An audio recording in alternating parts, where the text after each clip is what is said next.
The Stoic journey, mastery of self in a world that screams. The Stoic learns to listen to the silence. When everything falls apart, he learns to breathe. This episode is a deep dive into emotions, where fear, anger, and anxiety cease to be enemies and become masters. You will discover why we feel more than we should, how to transform chaos into clarity, and how the teachings of Marcus Aurelius, Seneca, and Epictetus can change the way you react to life and to yourself. Prepare yourself for a journey that begins in the noise of the modern world and ends within you, where the only thing that can truly be controlled resides, your mind. And perhaps, in the end, you will realize that the freedom you were seeking has always been in the silence between one thought and another. If you also seek strength amidst chaos, serenity in the face of the unexpected, and wisdom to deal with emotions, this is the right place. Here, we talk about Stoicism, Stoic philosophy, and the thoughts that transformed ordinary men into eternal examples of self-control and clarity.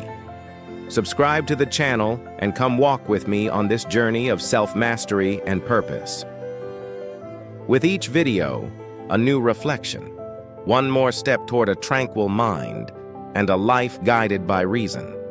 Because the world may be at war, but within you, peace can reign. The world in turmoil. The world in turmoil. We live in an era where even silence seems to scream. The screens flicker. The notifications echo like thunder inside the head, and each new headline seems to promise the end of the world. Again. It's too much information, too much emotion, too much noise. And the worst part? We've already gotten used to this chaos. We wake up tired, sleep in a rush, and in the midst of it all, we try to breathe, only to discover that even the air feels heavy. People are impatient, aggressive, as if every conversation were a disguised war. Small irritations have turned into big battles. An online comment, a sideways glance, a harsh word. Everything seems like a reason to explode, and it's curious. Because we've never had so much access to the world, and at the same time, we've never been so far from ourselves. There is something ironic about it. Humanity has reached the stars, but lost control of its own heart. Ancient philosophy already spoke about this, about the man who becomes a slave to his own emotions, about how fear, anger, and anxiety disguise themselves as power, when in fact they are invisible chains. But perhaps the most frightening thing is not the chaos outside. Perhaps the true enemy lies within, in the automatic reactions that turn us into puppets of feelings we don't even understand. And it is precisely there that Stoicism resurfaces, not as a dusty old idea, but as a silent sword and sharp against loss of control, against the mind that loses itself. Because deep down, what the Stoic seeks is not to eliminate suffering. It is to understand its root, and this root is almost always hidden where we least expect it. But what if this root is precisely what prevents us from being free? 2. The hidden root of suffering. The hidden root of suffering. When life gets tough, we tend to look outward, blaming the world, people, fate. But what if the true earthquake had always started within us? How many times have you stayed awake at night, brooding over a conversation, an offense, a fear, as if your mind were a boiling pot without a lid? Anxiety overflows, anger heats up, fear burns. And all this why? Because we believe that feeling intensely is the same as resolving. But Marcus Aurelius, that old general of the soul, whispers from some corner of time, the passions that agitate us are worse than the reason that awakened them. Anger, in trying to defend our reason, devours it. Fear, in trying to protect us, imprisons us. Worry, in trying to foresee the future, anticipates it with torment. It's like trying to put out a fire by throwing gasoline on it. The more we react, the bigger the fire grows, until the blaze no longer consumes the problem, but our very peace. And when we look back, we realize none of this really helped. No fury brought justice. No despair brought a solution. No worry spared the pain that came afterward. What uncontrolled emotions did was steal the present, that silent moment where we could have been serene, lucid, whole. And the most ironic thing is that we believe we are alive when we are agitated. But what is living after all? Being a hostage to impulses, or knowing how to choose what is truly worth feeling, the Stoic understands that it's not about tearing the heart out of the chest, but rather teaching the heart to listen. But how to do that? How to feel less without losing humanity? How to silence the fire without extinguishing the flame? The answer, they say, lies in the art of feeling. Not everything, but enough. Neither without emotions, nor a slave to them. There is a stubborn myth about Stoicism, the idea that the Stoic is cold, immune, made of stone. But no, the true Stoic feels everything. They just don't let themselves be swept away by anything. Think of emotions as wild horses. Most people try to drive them out of the stable, or cling to the reins until they are dragged for miles. The Stoic, on the other hand, learns to ride. He does not deny the impulse, he directs it. Marcus Aurelius mourned the death of his master. He cried, yes, but what set him apart was how he cried. He knew that love doesn't have to turn into despair. That pain doesn't have to be the enemy of reason. That the heart can beat strongly without losing its rhythm. Being Stoic is not about not feeling, it is to feel with. Elegance. It's choosing which emotions deserve a place at the table and which should remain outside. That's why Marco used to say, the key to life is to be free from passion, but full of love. It seems contradictory, doesn't it? But that's precisely where the beauty lies. The love that arises from control is the only one that remains pure. While the world drowns in anger, jealousy, and greed, the Stoic breathes. He understands that compassion is more powerful than revenge, and that empathy is a stronger force than any sword. After all, hatred always destroys first the one who carries it. It is a double-edged sword, polished with one's own pride. And here arises the question that no one likes to ask. If the Stoic seeks to master emotions, what happens when they fail? Because yes, even the wise make mistakes. Even the most serene of men can find themselves overtaken by an impulse. And it is there, in the first explosion of anger, that the real test begins. The mirror of the road. The mirror of the road. Who has never found themselves shouting alone in the car. The window closed, the sound of traffic drowning out reason, and there you are, arguing with someone who doesn't even hear you. The other driver has already turned the corner, but your anger remains, throbbing like an invisible drum inside your chest. It's almost comical if it weren't tragic. We think we are taking it out on someone, but in reality, it's just the mirror that responds. Each scream comes back to us, echoing, multiplied. Austin, Rome, São Paulo. It doesn't matter the place.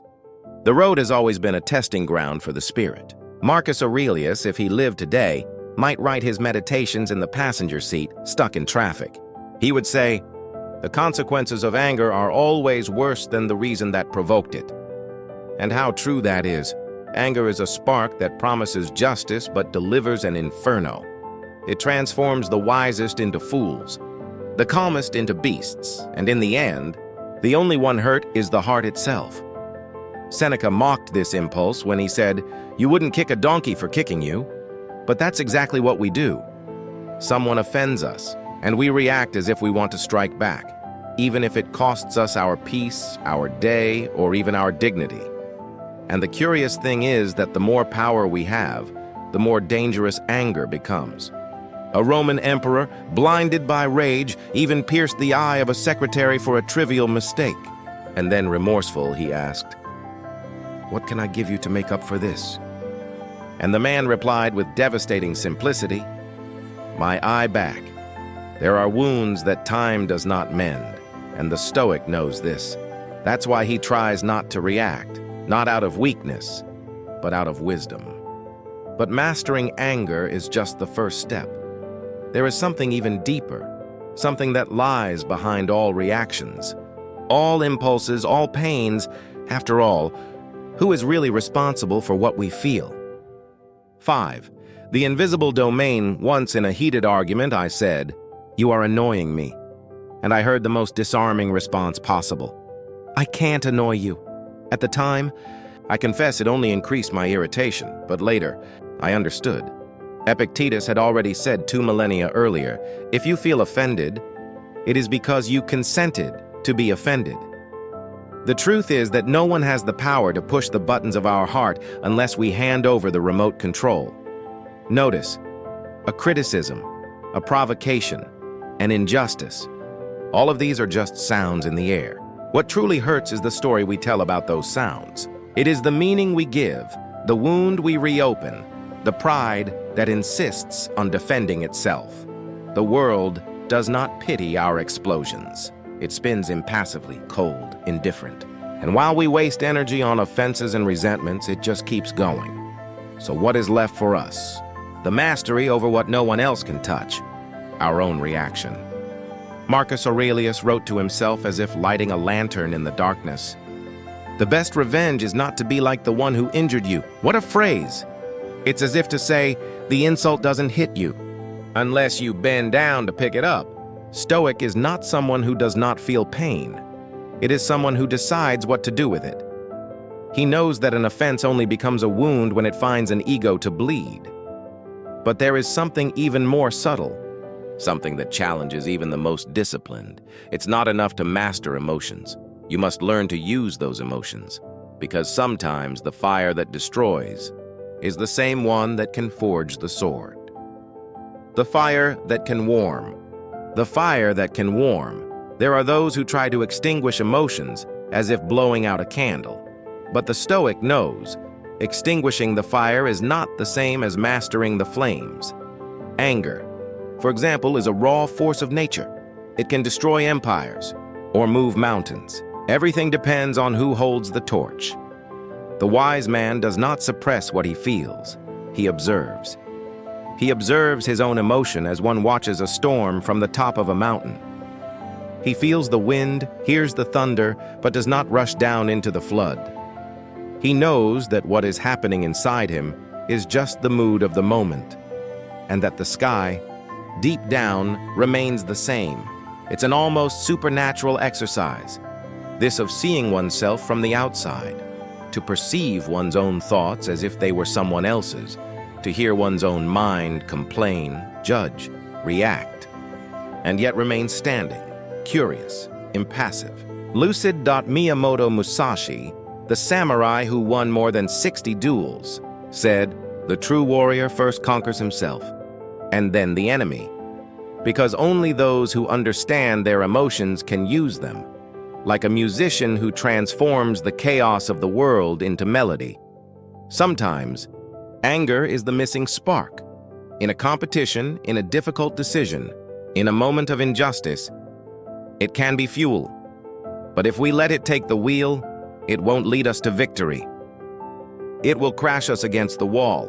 Phil Jackson, the legendary coach of the Chicago Bulls, used to say that passion wins games, but control wins championships. And that's what the Stoic understands. Emotion without direction is wasted strength. Channeled, however, it becomes power. But what if that force is not just ours? And when destiny places in our hands the power to guide others, people, teams, nations, then the game changes, because the true test of emotional control doesn't happen within us, but on the throne of decisions that affect the entire world. The weight of the crown. The weight of the crown. Imagine waking up every day with the weight of an empire on your shoulders. Thousands of voices calling you, problems that don't wait, decisions that can cost lives. This was the dawn of Marcus Aurelius, a man who ruled the world, but fought invisible battles within his own mind. While generals brought news of wars, advisors poured out reports and senators plotted behind his back. He needed to maintain a calm demeanor. He couldn't afford the luxury of falling apart, because if the emperor lost control, the empire would crumble along with it. And it's curious, the more power a man has, the more delicate the balance between emotion and reason becomes. The throne is a furnace, and only those who master their own fire do not get consumed by it. Therefore, Marcus wrote in his meditations, "Be like the rock upon which the waves break, but which remains firm, and around it the sea calms." He didn't ask the universe to take away the waves. He only asked for strength to not move. Stoicism, for him, was not a discourse. It was survival. In the silence of the cold dawns, between one decree and another, Marcus sought the same thing any of us would: a moment of peace. Centuries later, another man would carry the same book in the pocket of his uniform, General James Mattis. Amid modern wars, drones, headlines, and political chaos, he read the emperor's words as if holding a map back home. Mattis said that the greatest enemy of a leader is the lack of reflection, that inability to stop, breathe, and think before acting. Because the leader who reacts destroys, but the one who observes builds. And while the modern empire is made of screens, alerts, and constant pressures, the challenge remains the same: how to stay calm when everyone expects you to scream, how to be a rock in a sea that never calms. But perhaps Stoicism is not just about enduring chaos. Perhaps there is an even more treacherous enemy that infiltrates silently, disguised as pleasure, habit, or comfort. Because sometimes the true prison is the one that dresses itself in freedom.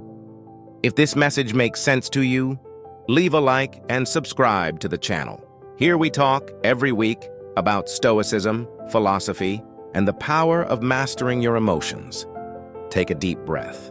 Stay with me, because true control starts within us. 8. The invisible chains. The most dangerous chains make no noise. They neither drag nor creak, they just settle in, silently, until one day you realize you can no longer move. Richard Feynman, the brilliant physicist, had one of those moments. It was an ordinary morning when he felt a sudden urge to drink. Nothing too serious, he thought, but something inside him set off an alarm. If I can't say no to something so simple, then who is in charge? This question has echoed for centuries because Seneca already asked it. He said, "All are slaves, some to money, others to glory, others to love, and others to themselves." The slavery he spoke of was not in iron chains, but in the chains of will, in the habits that dictate what we do, in the desires that lead us, in the compulsions we disguise as pleasure. Eisenhower, the general who defeated Hitler, smoked 4 packs a day, until the day he realized how much it controlled him. So, with the discipline of a soldier and the serenity of a Stoic, he simply said to himself, "I gave myself an order to stop," and stopped, just like that, like someone cutting an invisible chain with a blade of decision. Stoicism teaches that freedom is not doing what one wants. Freedom is not being a hostage to what you desire. It is being able to say no to oneself and remain whole. It's looking at your own impulse and responding. I command. Epictetus knew this well. Even though he was a slave, in fact, he saw himself freer than his masters because they were dominated by ambition, fear, addiction, and he was not. He said, "You can chain my body, but never my mind." And perhaps that is the question that separates the ordinary man from the wise. Who is really in control of your life? You, or what dominates you disguised as choice? But there is another type of servitude, even more subtle, the one imposed not by vices, but by the world itself. The type of prison that comes disguised as duty, routine, reality. And it is in this daily prison that the Stoic discovers an even deeper lesson: the art of accepting the inevitable without losing one's soul. 9. The tax of existence. Have you ever noticed how everyone thinks they are living in the worst times in history? With each generation, the same refrain. The world has gone mad, nothing makes sense anymore, people have lost their way. But is that true? Or just the echo of our own impatience with reality? Seneca would laugh at this modern despair. He lived under the rule of Nero, a tyrant who burned cities and poets, and yet, the philosopher wrote about serenity, about the duty to pay what he called the taxes of life. He used to say, "Living is expensive, and the price is enduring what we cannot change." It's a powerful metaphor. Life as an inevitable contract, happiness, love, learning. Everything comes with hidden fees. Nothing comes for free, not even peace. And the Stoics knew this better than anyone. Epictetus called this attitude the art of acquiescence, the gift of saying yes to what does not depend on us. Acceptance not as surrender, but as strength. Because fighting against the uncontrollable is the same as trying to push the wind. You get tired, the wind doesn't change. There are cities that seem alive just to teach you that. Think of New Orleans. Beautiful, chaotic, stubborn, the broken streets, the impossible traffic, the constant noise. Everything there screams that you are in control of nothing. But if you look closely, there is wisdom behind the chaos. The city teaches you to float, not to resist. It teaches you to laugh at delays, to dance in the rain, to accept the inevitable without bitterness. That's what Seneca called paying the taxes of life with joy. Yes, some roads will be bumpy, some days absurdly unfair. But complaining about the toll is forgetting the destination. And in the end, that's what the Stoic learns. The road doesn't need to be perfect. It just needs the traveler to have purpose. But what if the road were not just a metaphor? And if the final destination were not here, in this imperfect world? And if there were something beyond? A greater lesson? A final challenge where control and acceptance meet? Because perhaps the true secret of Stoicism lies in accepting not just life, but everything that comes after it. 10. The smile of acceptance. The smile of acceptance, Epictetus called it the art of acquiescence, a beautiful name for something that, in practice, is almost superhuman. Accepting the inevitable without losing the sparkle in your eyes. Because accepting is not giving up. It's understanding the game of life, knowing that some cards were already dealt, that certain waves are too big to face head-on, and that not all silence is defeat. The wise do not try to change the wind. They adjust the sails. Imagine a sailor at sea. The storm approaches. The sky splits into two colors. The sea howls like a beast. He could curse fate, swear at the universe, rebel against luck, but instead, he takes a deep breath, grips the helm tightly, and says to himself, I don't control the sea, but I control my hands. That's what Stoicism teaches, not to flee from pains, but to dance with them. There is a mysterious lightness in those who understand this art, a peace that does not come from the absence of problems, but from the presence of purpose. Seneca said that living is like paying taxes with a smile. It hurts, but it is a sign that you are still part of the world. And each obstacle, each loss, each frustration is just another fee charged by existence. Complaining about the price is forgetting the value of the journey. Acceptance is a kind of conscious surrender, a rational faith that everything has its place, even what seems like chaos. And sometimes, it is in this chaos that the universe hides the answers that logic would never find. But there is a detail that few notice. If the Stoic learns to accept what happens, what does he do when what comes after life also asks for acceptance? When the inevitable ceases to be a worldly problem and transforms into an eternal mystery? Because the question that Stoicism does not answer, why but only whispers, is this: what happens when we accept even our own end? Stoic gratitude. Thank you for making it this far, for listening, reflecting, and walking with me on this quest for clarity amidst the chaos. If this content made you think differently, leave a like, share it with someone who needs to hear this message, and subscribe to the channel so we can continue exploring together the wisdom of Seneca, Marcus Aurelius, and Epictetus. The Stoic journey does not end. It only deepens. See you in the next video. Stay strong. Think calmly. Live with purpose.